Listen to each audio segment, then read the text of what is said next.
Bueno, se supone que es en inglés la conferencia para los que están afuera, así que voy a tener que empezar. Good afternoon for everybody. Thank you for being here. We'll starting the second panel, Consequences of Traumatic Events on Journalism Practices, es decir, consecuencias de eventos traumáticos en el ejercicio del periodismo número 4. And here we'll have three presentations. The first one is in charge, Anthony Feinstein of the University of Toronto. His presentation is Predictors of Psychological Distress in Frontline Journalism, Common Denominators Across the 3 Decades of Conflicts. We'll give you a paper, just in case you have any questions. After the presentation, we'll read them if we have enough time. Online is Carlos Rodríguez Crespo of the University of Rey Juan Carlos. His presentation is Journalist and Mental Health in Spain, a Literature and Indicators Review. And the third one is Dimas Prakoso Nugroho of the Universitas Islam Niegen Said Al-Rahmatullah, and I can pronounce the last part. And he was supposed to be here in presence, but he'll be online. So, Anthony, you have the stage. Good, thank you. I need this to work.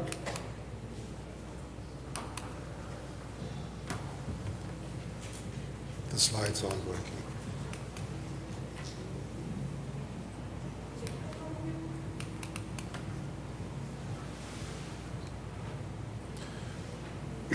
Sorry, I need someone just to move the slides.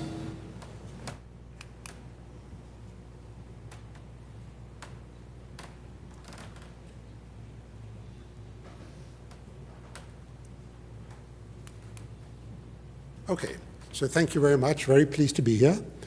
I'm a psychiatrist, and I study trauma in journalists, and I'm going to be speaking about things like post-traumatic stress disorder and depression, and how they can affect journalists who cover war and conflict and revolution. And I'm going to share data with you that I've collected, my team has collected over 25 years, and in the end, show you how we use all this data to work out what leaves journalists vulnerable to trauma and what can help them recover. So what you see over here is the very first study of war and journalism, going back 25 years.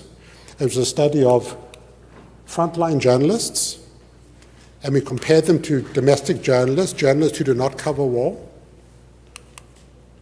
And don't worry about all the numbers, but this was a group of journalists who are very experienced. They've done this for about 15 years.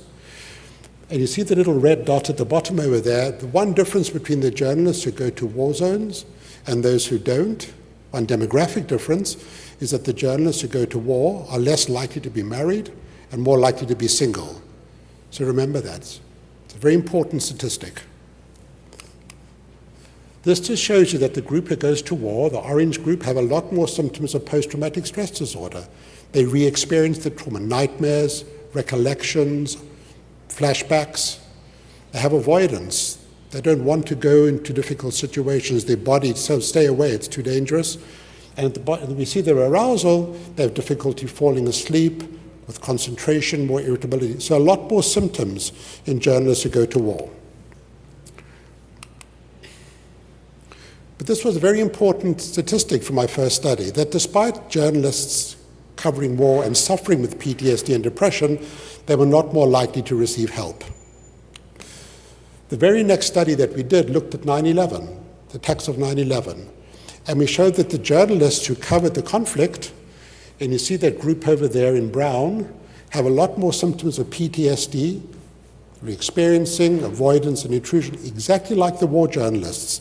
The group in the middle there, the mauve, are the journalists who are domestic journalists. So after 9/11, the journalists in New York City, their psychological reactions were very similar to journalists who cover war.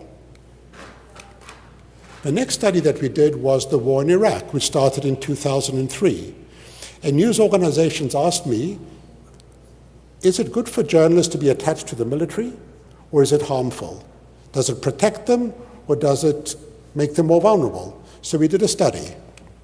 And what you can see that the embedded journalists are the journalists who are attached to military units. The unilateral, they're by themselves. You can see that over the course of their lifetime, very dangerous work, about 22 events that could have killed them. And during the war, the first months of Iraq, 3 months of Iraq, you can see that the journalists who go off to war, on about 3 occasions that they confronted events that could have killed them. But the unilateral journalists, the journalists who were not attached to the military, the same amount. So it didn't really matter whether you were attached to a military unit or not, it was still very dangerous work. Which means that when you look at their PTSD and depression and psychological distress, there's no difference because their exposure to war is very similar. The next study came from Mexico. UNESCO asked me to do a study because they were worried about journalists covering all the drug violence. And the difference with the Mexican data was that you've got journalists who are living in a society that they can't escape the violence. So it's very dangerous for Mexican journalists, as you know, but unlike Western journalists, they can't take a plane and fly out and take a rest. It's dangerous all the time. And what we showed was that when the narco and the drug cartels go after the families of journalists, it becomes very, very traumatic for the journalists indeed. And they have a lot more symptoms of trauma. And many of them stop working because they're too scared for their families. The next study looked at the civil war in Syria. And as you know, this was a terrible conflict that's probably still going on in certain parts of the country. And what we showed in this conflict was this, that when you go back to the war in Iraq in 2003, the Western news organizations still had bureaus. There were still places that journalists could go to at the end of the day that were safe for them. But in Syria, you never had that. There was no safe place for journalists. At the end of the day, they couldn't take their flak jacket off or their helmet off and relax. And because of that, there was this unrelenting trauma that they were exposed to, which meant that they started to become depressed. They also had symptoms of PTSD, but a lot more symptoms of depression. The next country that we looked at was Kenya, where there were 2 big traumatic events. One was the election violence, and the other one was the Al-Shabaab terrorist attack on the Westgate Mall. And what we showed was that the Kenyan journalists who were covering the election violence had a lot of symptoms of post-traumatic stress disorder. So the same patterns arising. When journalists go into difficult situations, they are vulnerable to conditions like PTSD or depression. And that just makes a point over here. If they covered the election violence, they were vulnerable to PTSD. The next country we looked at was Iran. And you know that Iran has a terrible record of human rights and a really bad record of looking after journalists. And once again, don't worry about all the numbers, but you can see down the side that journalists are arrested, they're intimidated, they're tortured. The state goes after their families as well. And basically what those numbers tell you is that when the journalists have been subject to a lot of traumatic stress, they develop symptoms. They can become depressed, they have nightmares, they have flashbacks, etc.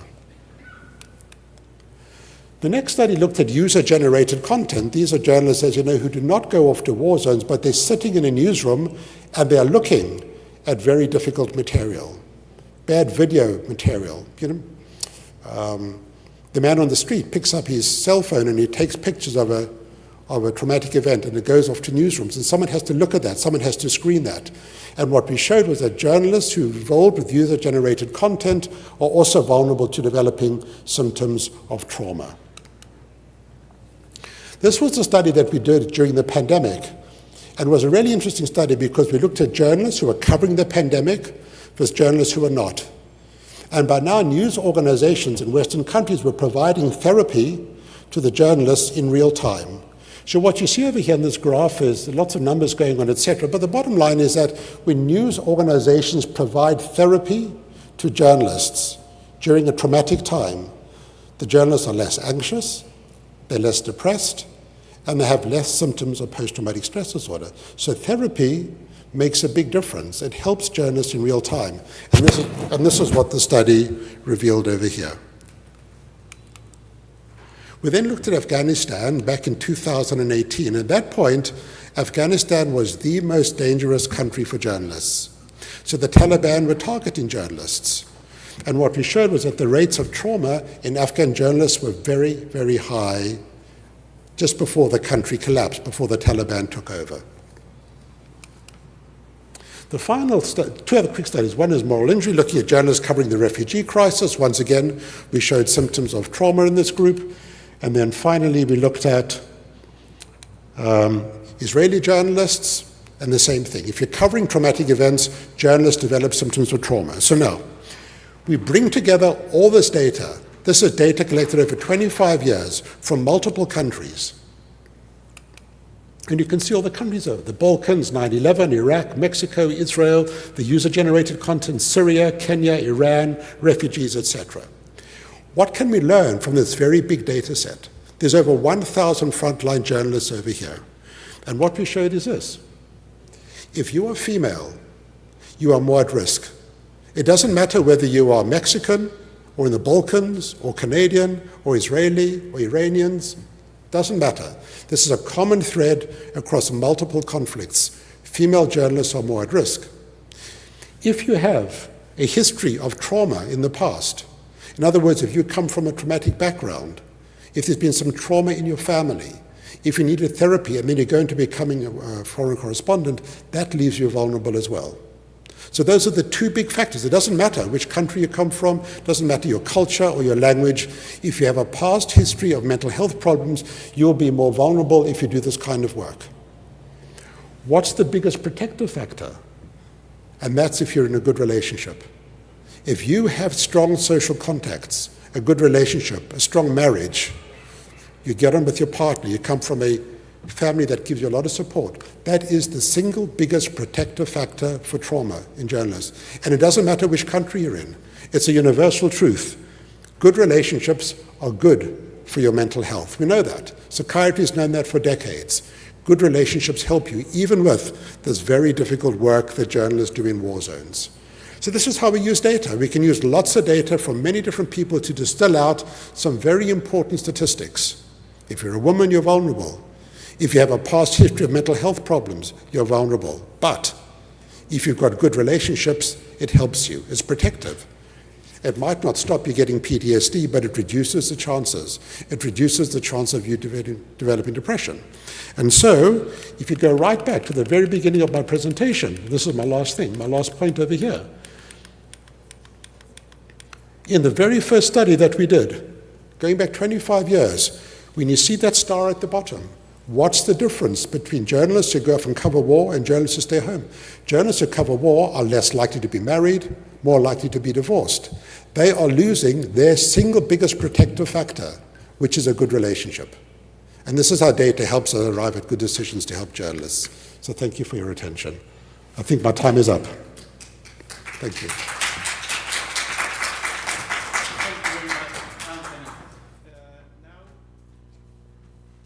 Thank you very much, Anthony. Now we're going with Carlos Rodriguez from University of Rey Juan Carlos. Yes, thank you. I want to overload my presentation.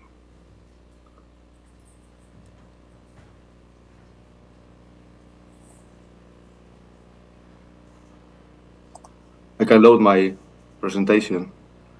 Hello, Laureano? No se ve. Hello?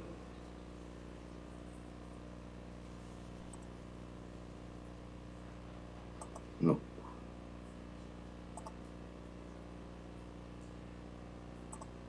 Está inhabilitada la función. A ver.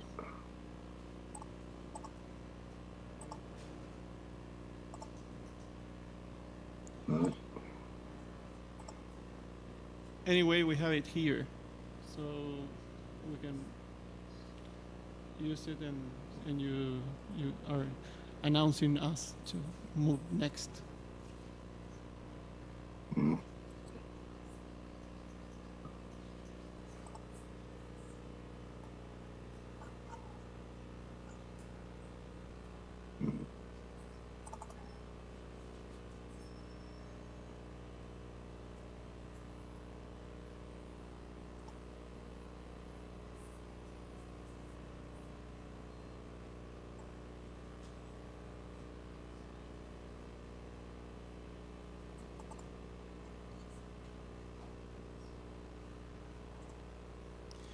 Yes. It's okay? Yeah.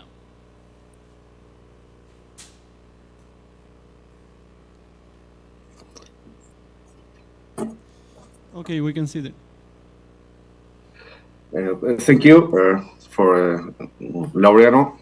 First and foremost, we express our gratitude to this partner for providing us with the opportunity to present preliminary conclusions on the mental health of journalists in Spain.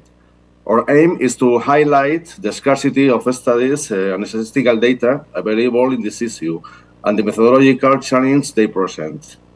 We will exclude psychosocial risk and pathologies associated with violent situations, such as war reporting, media coverage of disaster, terrorism, etc. As Gascon maintains, psychologist author, dramatic situations are no longer representative of the typical activity of such media professionals, professionals. I affiliate with the Center of Media and Political Communication Research Group at Rey Juan Carlos University. So our perspective is focused on communication studies, but the majority of reports about mental health of journalists presents a psychologist perspective. Our approach is inspired by systematic review and meta-analysis concerning journalistic social risk and other political and social issues related to labor. Nonetheless, we acknowledge the FIC model, which proposes three main axes: literature sampling, literature screening, and data extraction. Our corpus consists of visual data, academic research, and professional reports. Specifically, we have identified the following documents. One, a special issue on mental health and, a special issue on mental health and work based on the Spanish Labor Force Survey, published by the Spanish National Institute of Safety and Health at Work. Two, reports compiled by journalist associations in Galicia, Aragon, and Madrid, three Spanish regions. And three, an academic article written by Gascon et al. Focused on Aragon and published in International Journalist of Environmental Research and Public Health. The latter is the sole academic reference we have found. We will divide our presentations into three sections. Theoretical framework of journalism and mental health, primarily referring to psychosocial and health at work. Two, discussion on methodological designs, and three, comparison of results. We begin with the first point. In the systematic review, we analyze the theoretical framework concerning mental health and identify difference among the three categories of source, which complicate the comparison. The official survey and reports from the Journalists Association of Galicia and Aragon are based on the concept established by the WHO Committee on Occupational Health in 1984, defining psychosocial factors and interaction among the work environment, job content, organizational conditions, workers' capacities, needs, culture, and personal consideration beyond the job. On the other hand, the special issue on mental health and work and the European Health Interview Survey both endorse the demand control support model by Karasek and the effort rewards imbalance model by Segrist. Additionally, reports published annually by the Press Association of Madrid identify various variables based on the subjective perceptions of the same poll, such as stress, burnout, vision problems, dental issues, anxiety, loneliness, insomnia, and fatigue. This report does not adhere to a specific theoretical model. Gascon research examines two dimensions: stress and chronic stress of burnout specifically. For these authors, stress depends on task content, task compliance, and organization factors, which can vary by media type and format. They list numerous factors that may pose risk, including organizational hierarchy, resource management, supervision, leadership, working environment, employment conditions, task characteristics, and interaction relations. Regarding chronic stress or burnout, Gascon et al. Propose a theoretical model consisting of emotional exhaustions, the personalization, and administration of personal replacement, using the Maslow inventory and the areas of work-life model formalized by this author himself. Yes. According to second paragraph of this review, related to methodological the same discussion. The Spanish labor survey offers, covers the entire national territory, but suffers from limitations in occupational classifications, making it challenging to generalize results. It includes publishing activities, telecommunication, and computer and consultancy together with information service activities. Anyways, the survey considers the following variables: time pressure or work overload, violence or threat of violence, harassment of bullying, poor cooperation within the organization, job insecurity, poor dealing with customers, and control over working time. The Aragon report employs in a Delphi study methodology based on interview with experts in labor risk prevention and in-depth interview with 18 journalists, focusing specifically on Aragon. The Galicia survey used the COPSOC method and include 132 journalists affiliated with the Press Association of Galicia, focusing exclusively on this Spanish region. The Press Association of Madrid, report, the Press Association of Madrid report, while not a proper survey, includes 800 journalists covering various employment categories. Gascon study limited to Aragon involved 292 journalists. The correlation between the three burnout dimensions and other variables, age, experience, health perception, and work environment were analyzed. The comparison were grouped by gender, by type of contract, by self-employed, and by the environment in which the participant was working. They used a multiple linear regression model. The last epigraph is referring to comparison of results of data. As we have previously asserted, the primary limitation of these studies lies in their geographical scope, which hinders the generalization of potential results. On the other hand, only Gascon et al.'s analysis offer an approach to understanding journalist mental health within the confines of a previously accepted theoretical models. As previously mentioned, Gascon analysis is the only academic research identified on Spanish journalists' psychosocial risk. It adopts a theoretical framework based on the concept of stress and burnout, as discussed in point 2. To summarize the key findings on this research, emotional exhaustion demonstrates a direct correlation and statistical significance within the other two burnout dimensions, the personalization and personal accomplishment. Workload emerge at the primary predictors of emotional exhaustion. The other reports... Quedan 3 minutos. Excuse me? You have 3 minutes. The other reports are 3 minutes. The other reports of official statistical examination focus on descriptive data. Though this information is valuable for an initial approximation of this problem. In conclusion, the scarcity of studies and statistical data on journalists' mental health in Spain presents a significant challenge. Reports from journalist associations, while valuable, lack national scope and suffer from methodological and theoretical limitations. Nevertheless, valuable data paints a concerning picture, indicating the high rates of psychosocial risk among Spanish journalists. Moving forward, it is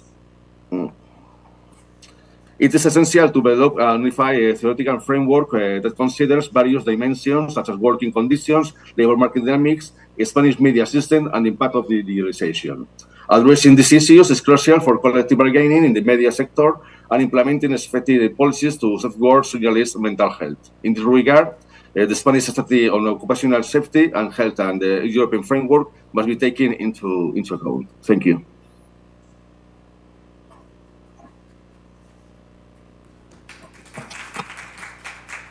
Thank you very much, Carlos. Do we have the third participant? No, not yet. Okay, so we'll start with the questions, and if Dimas can join us, he'll can do the presentation. So we are open to questions for our presenters. But first, I would like to ask Anthony here, because after that, after the diagnosis of this PDS, do we have any other consequences that you could track? Consumptions of drugs or other things that are associated with this, and which might be comorbidity in this in these issues? Yes. So can you hear me? Yeah. So the question is, if you've got a condition like post-traumatic stress disorder, how does it affect you? And it affects you in a very profound way. It can make it difficult for you to work. It's hard for you to concentrate. It can affect your judgment. It can affect your judgment. So, for example, if you are a war journalist and you are in a very dangerous environment and you've got PTSD, if your judgment is not accurate, you can make decisions that are dangerous for you, but for other people as well. And so in my clinical work that I've seen over the years is that, say during the war in Afghanistan, there would be a Western journalist in a very small bureau somewhere who had developed a traumatic reaction, PTSD, and now he's starting to make decisions that are affecting other people in a negative way because he's traumatized.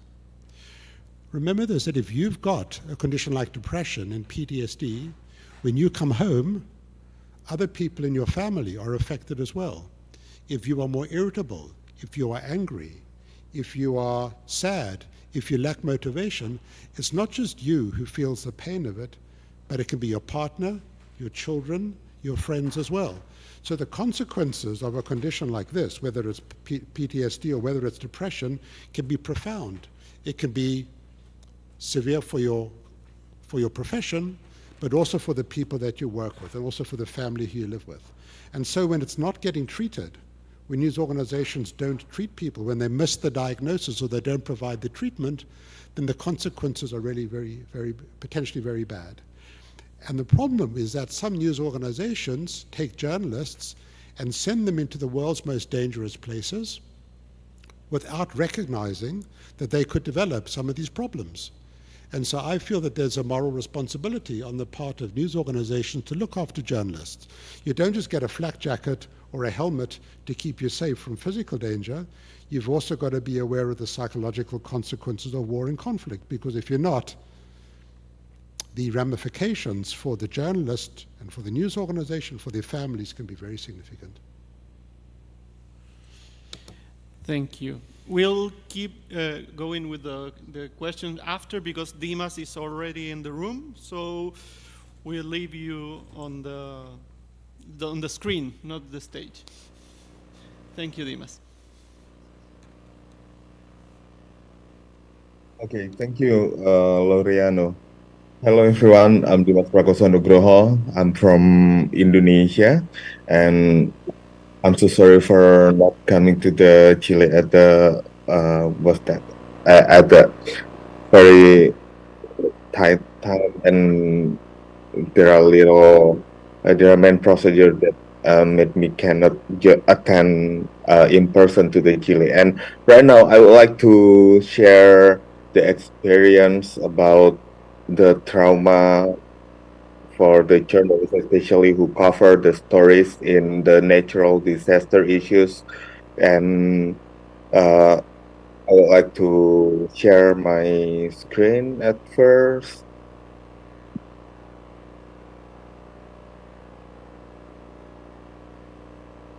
Okay, I would like to starting it with the current situation of the natural disaster in Indonesia, that there are many natural disaster in Indonesia right now, and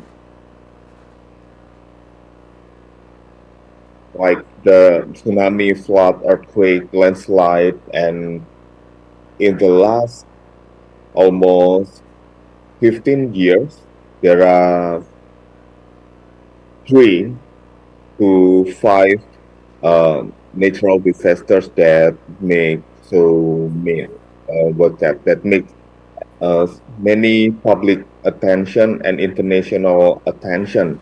And I was on 2 of 3 from that biggest earthquake, like in Mount Merapi eruption and then Mount Kelut eruption, but I'm not joined for the earthquake and liquefaction in Palu.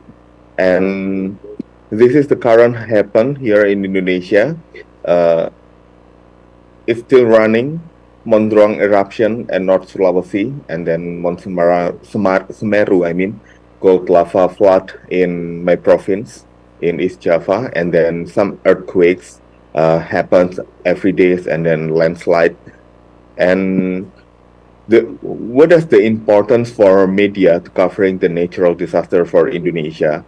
The first is to warn the public about the risks that may occur, and then educate the public, inform the public about the current situation, inform the public about what the victim need in their refugee camp, and then reach the public attention, motivate for sending help for the victims, and then the media and political economic motive. For example, like one, the media covering that news story means they will give, I think, they will get many public attention for this, so there are many ads for their media as well. But how about the current Indonesia citizen situation?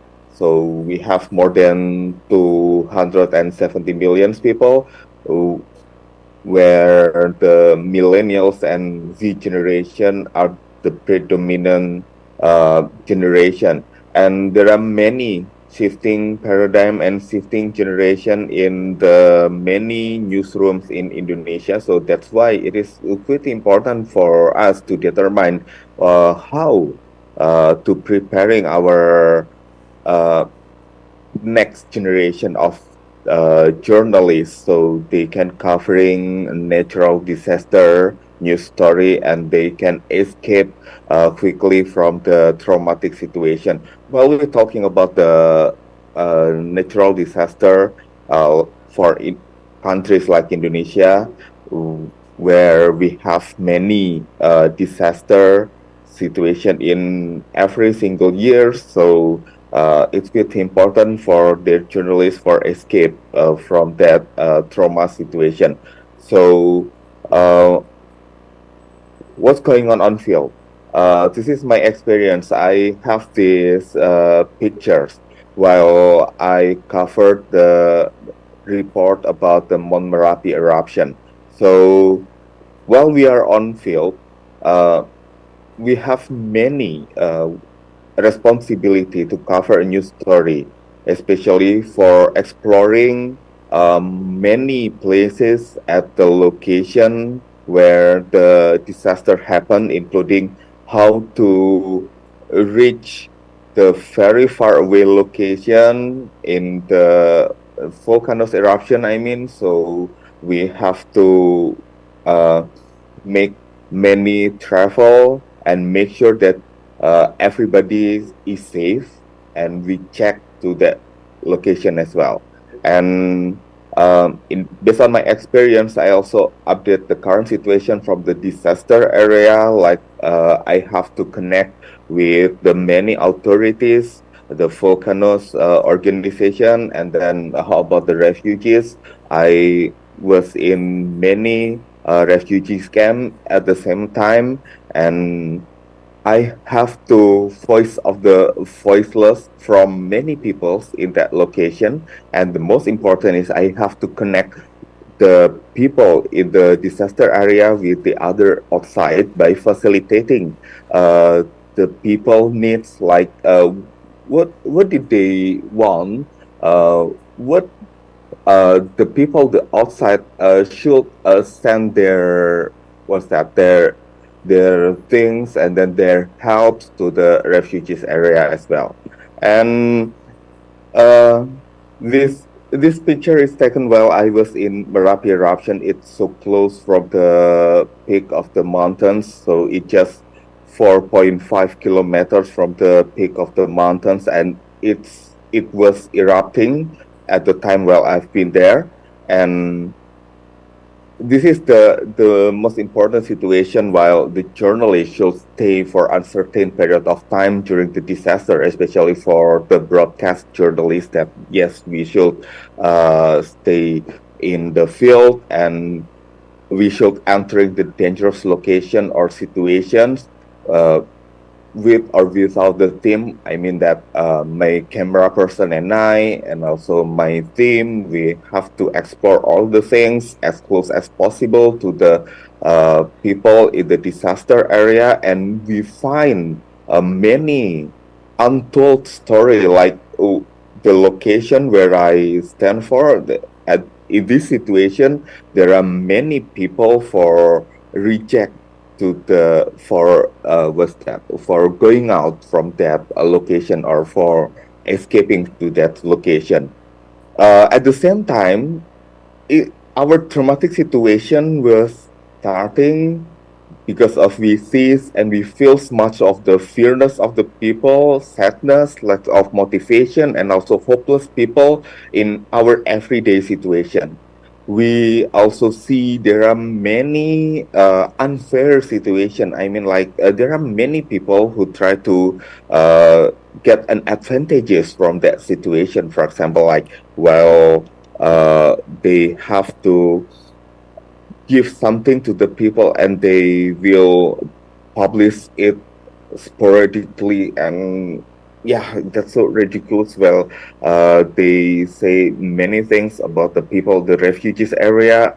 That's unfair for the victims, I mean, and we have to face up with conflict of interest with the newsroom since they didn't know how the difficult on field, because for example, like while I was covered the situation in my in many eruption in Indonesia, the people of Excuse the me, you have newsroom, three not minutes all of left. them were ready. I'm sorry. Okay. You have 3 minutes left. Okay. The people in our newsroom, they don't really know about the current situation of that situation. So, for example, like we have on the trouble or we have in the dangerous situation. So we have to try. They will give us many situation.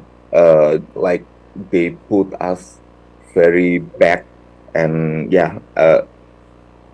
Every second is so valuable for us in the field, but not all of the people in our newsroom knows about that situation. And how to trauma experience. During the reporting, we have fatigue, we got a panic attack, we have a sleeping problem, and sometimes we out of control for our actions, and also we have emotional situation. How about the after reporting?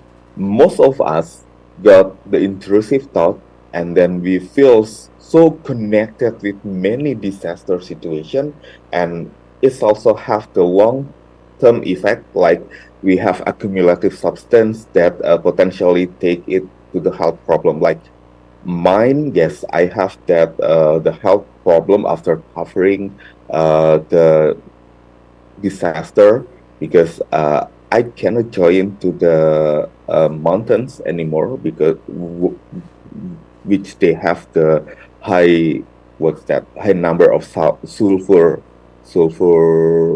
in their air. And how did we recover self-awareness for any change during and after the reporting? So it's quite important while we aware to our current situation, and then we have enough resting time during reporting the news. And the most important is the media outlet commitment by giving enough recovery after our reporting. It's quite important to preparing us before come back to screen for covering the other stories.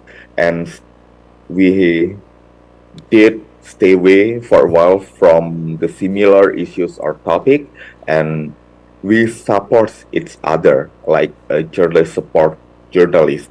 We did in Indonesia until right now. But how to preparing the future journalists? The first is I Sorry, think you media have should only 1 minute left, obligation to please. their journalists. Okay, is that over, Lorena? Yeah, 1 minute left, please. Okay. The first media should obligation to their young journalists preparation and readiness to cover traumatic news stories for both mentally and physically. Safety journalist training that accessible for media workers are mandatory. It is quite hard for many media outlets around the globe, and safety reporting kit should be available and accessible. It's also hard to realize for the media, and escape plan should be understood, and they should have that escape plan clearly. Sometimes we have to creating our own, and we have to save our life for mentally and physically, and we have to prepare several team available to cover long period reporting potentially traumatic for the journalist, and then we have to aware to the fatigue starting from the beginning. So how to speed up the recovery from traumatic reporting, give enough space and time during and after reporting, checking their stress condition regularly, especially for the media, motivate to the people on the field, and motivate them also to reach the team goals for reporting from the traumatic situation, and give again enough recovery period after the reporting. And that's all from me. I back to you in Santiago.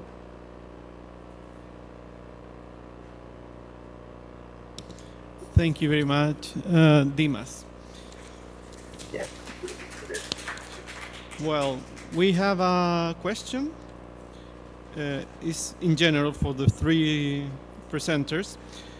What measures can be taken beyond individual level to prevent or address trauma in journalists? Should I start? Yeah. Good. Okay, so I think to prepare journalists, you've got to educate newsrooms, and you've got to educate news organizations that psychological trauma is very real, and that it can bring people down very hard, and that if you want to help journalists, you've got to be aware of this. And so it all starts with education, because news organizations need to be educated about the importance of this. Journalists need to be educated about this as well. And you can start off by educating journalists during their training. So you don't wait for them to become journalists, but you go to universities and colleges and you introduce a course on psychological trauma while you are studying. So you prepare people in advance. So I think, we take physical security very seriously. When journalists are sent off to war zones, they're given flak jackets and they're given helmets. But the whole question of psychological safety is something that needs to be addressed much more aggressively. Thank you. Dimas, Carlos? Okay, I also agree with that situation where from my own experience that the psychological effect is not realized by most of the media outlets. I suppose it happened for all over the globe, and the media should give the accessible training, because I know that there are many media outlets feels like training is not an important for the media workers like a journalist. So, and the higher education also have to play their role in preparing the future journalists. Not all of the universities are ready enough, according to the less number of the professional media workers that has an availability for teaching. Especially that's happened in many developing countries like Indonesia as well. So we need many global collaboration for this situation, especially for preparing our future journalists. Thank you, Dimas. Carlos? I don't work this field. I work on psychosocial risk, regular psychosocial risk.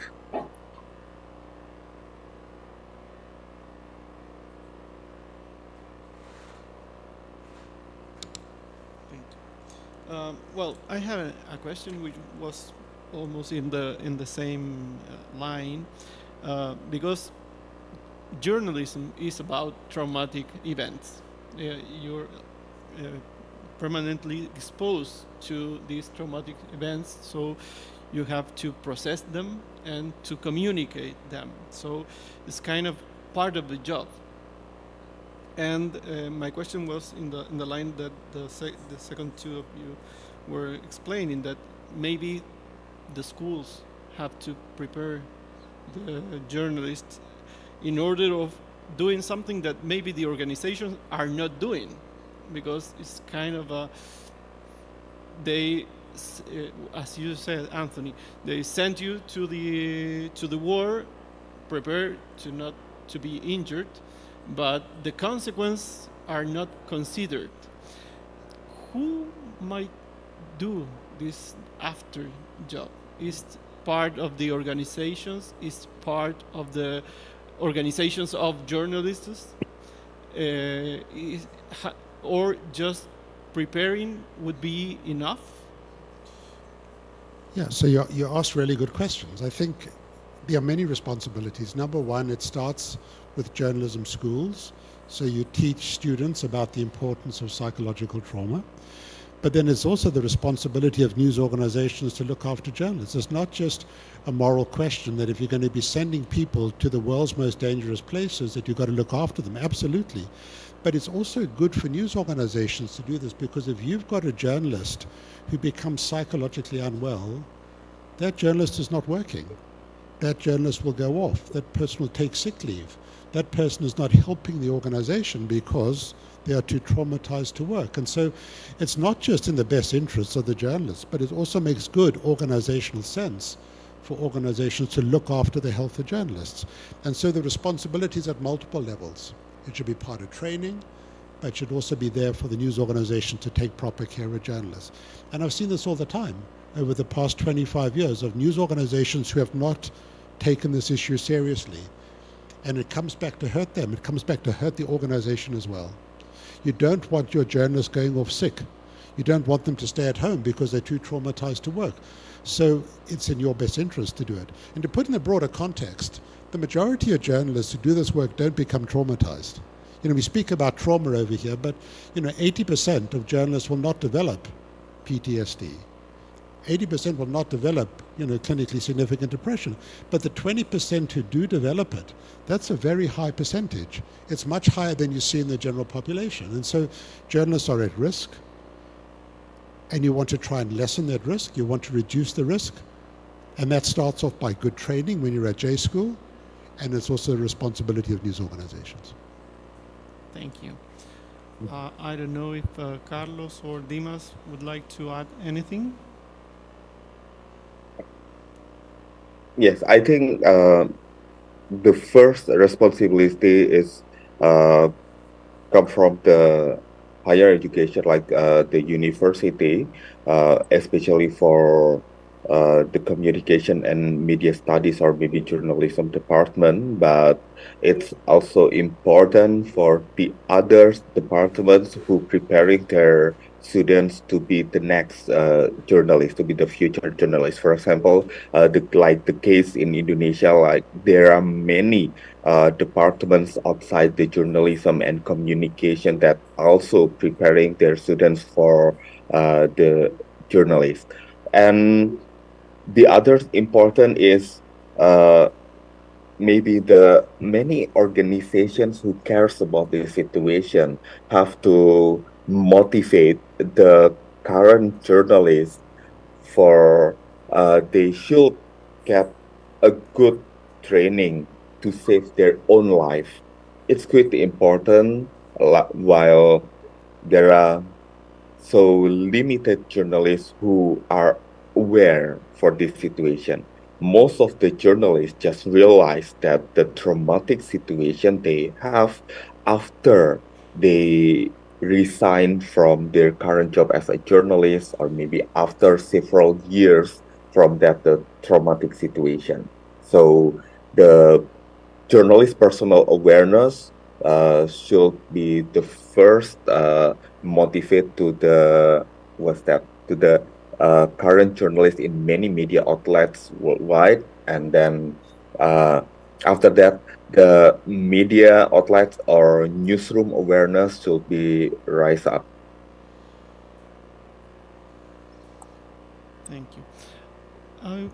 I would like to give you the opportunity because your research have many points in common. So if you have any doubt about the other presenters, please, you can ask. Yeah, I'm really curious about the situation in Indonesia because you've given a lot of data showing how there's constant natural disasters happening. Um, it sounds like the environment is, in many ways, is probably very beautiful but quite unstable. And so, what kind of resources do journalists have in Indonesia when it comes to dealing with trauma? As you mentioned, you had the terrible tsunami which killed so many people, but it sounds like there have been a lot of ongoing stresses since then. And so what kind of profile does journalism trauma have in your country? Okay, I think while we're talking about the journalism trauma in Indonesia, unfortunately, there are many Indonesian journalists that they didn't realize if the current situation, if many natural disasters they should cover to their news stories are part of the traumatic situation. That's the real situation. And most of Indonesian media, sorry, I mean, most of Indonesian journalist organizations are never provide any test or maybe any toolkits regarding for how to solve the traumatic situation for Indonesian journalists, since it is not this priority in this area.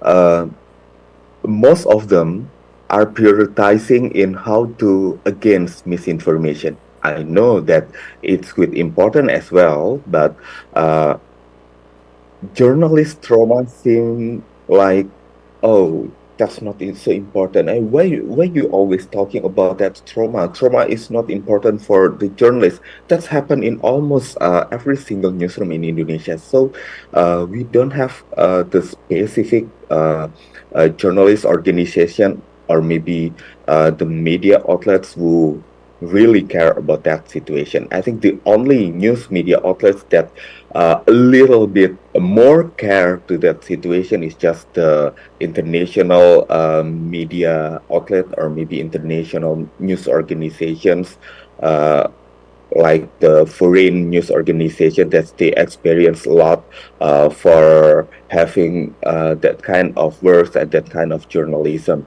And I personally just realized that the nature that was that covering the natural disaster as part of the trauma before I sent this abstract to this conference.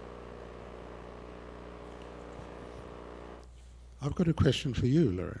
What's it like in Chile? What's the situation like for journalists in this country when it comes to dealing with trauma? Is there a discussion about it? Is it taught in journalism schools? I know the country has a long and difficult history recently with traumatic events and the Civil War. So how big a profile does it have here in this country? I'm not a specialist on this area. Mental health has been an issue of discussion in the late years, especially after the COVID pandemic. So we are taking or getting attention to this issue. But my sensation is that organizations not always make responsible of these kind of consequences. So if you have many leaves after having a trauma, maybe they will discharge you more than taking care of this issue. But I'm talking in general, not specifically in the area of the journalism. In the School of Journalism, in the university, we're taking attention to the mental health. Of course, it is always less than we need, because you have many demands and you can offer only a few kind of attentions, not the solution. So, but it's an issue. It's an issue and it's getting attention.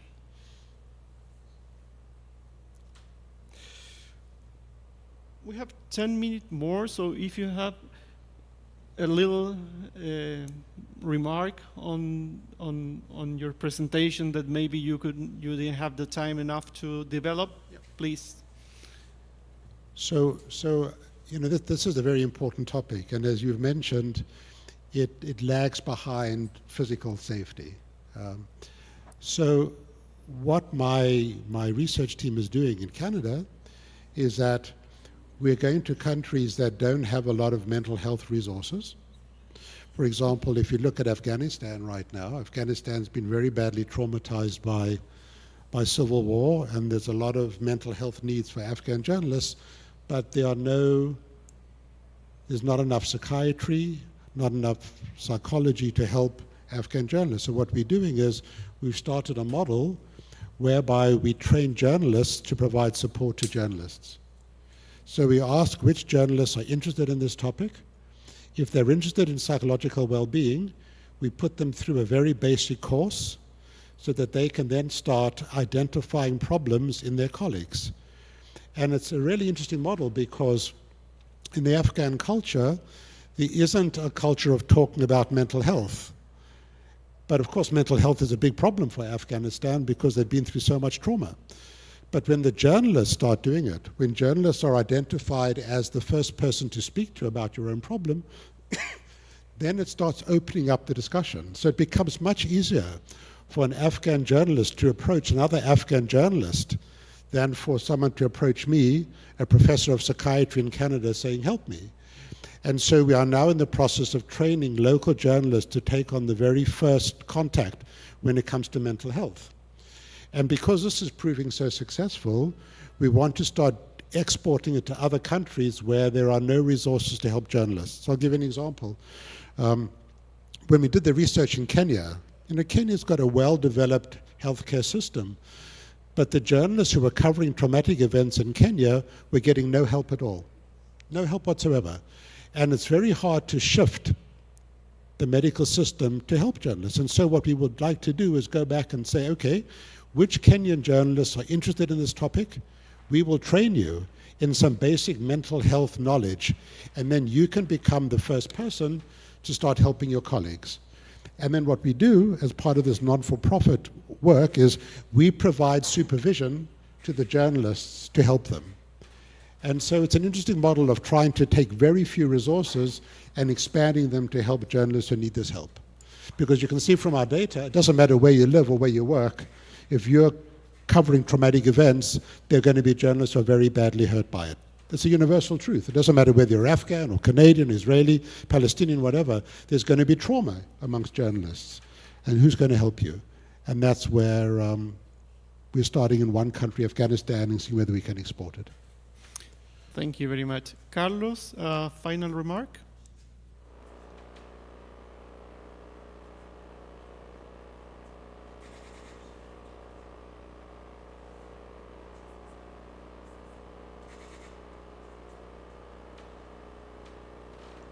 No? Okay. Dimas? Okay. There are many media outlets right now, especially after the pandemic, they they have like many new people in there.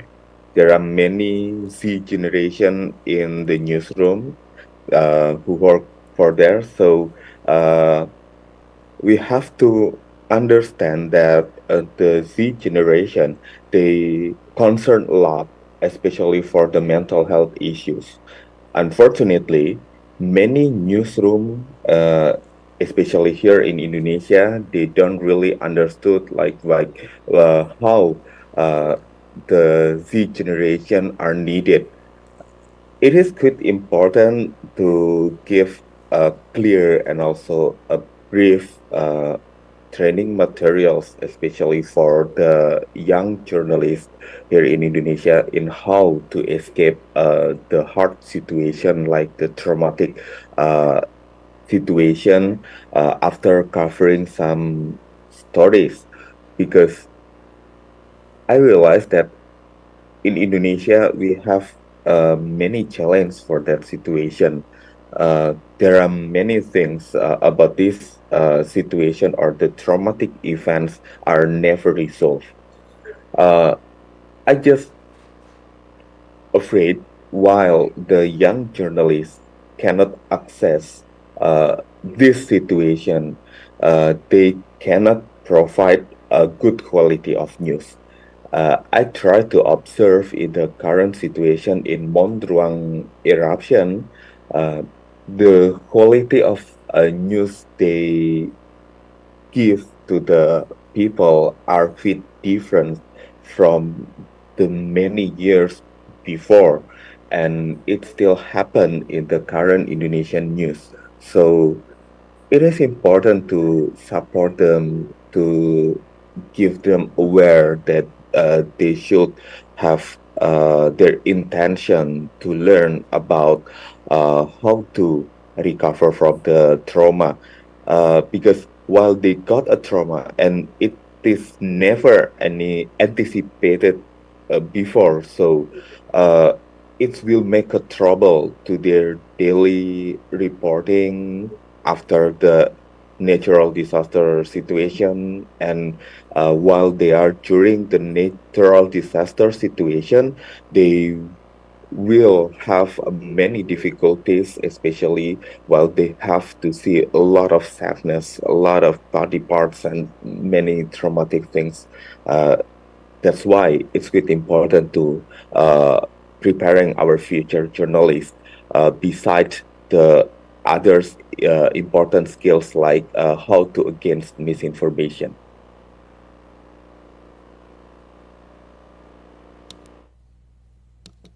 Well, thank you very much for all the presentations.